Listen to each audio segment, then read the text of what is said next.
United States. In the end, though, those are all just nicknames. The original name of this building is known as the Pennsylvania State House. Now, this would have been known for colonial and then eventually state government in Pennsylvania. Construction of this building began in 1732. To give everyone a sense of time, this is actually the same year that George Washington was born. Now, the main part of the building you see right here, this finished in about 1735. But as the colonial government got more money, they began to add more parts to the building. So, for example, when you're outside, you may have noticed there is an east and a west wing. Then in the 1750s, the government decided they wanted to build a bell tower. And in 1753, they put up the State House bell, which of course we now refer to today as the Liberty Bell. And if you haven't seen that yet, right over there across the street.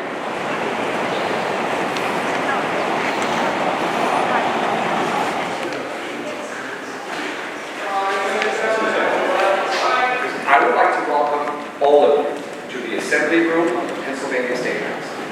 This is quite possibly one of the most historic rooms in all of the United States.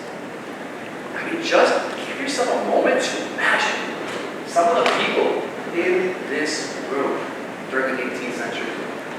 I mean, we had names like John Adams, his cousin, Samuel Adams, Alexander Hamilton,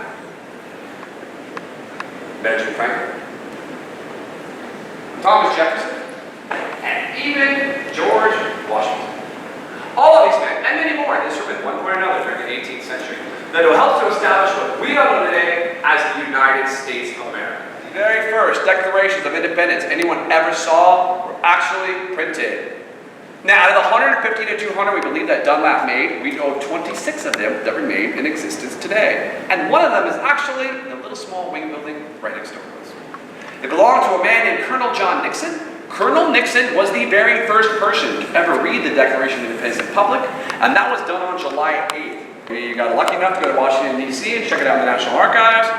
Now, the thing is, though, can you imagine what it looked like when you could see the handwriting like they did? It looks a little different, doesn't it? Now, see, the thing about this one is this. This was done a month later, and it was signed in this room by 50 out of the 56 signers on August 2nd. He's talking about the hope that he had for the future. Dr. Franklin was 81 years old. He had not only seen this country change, world change.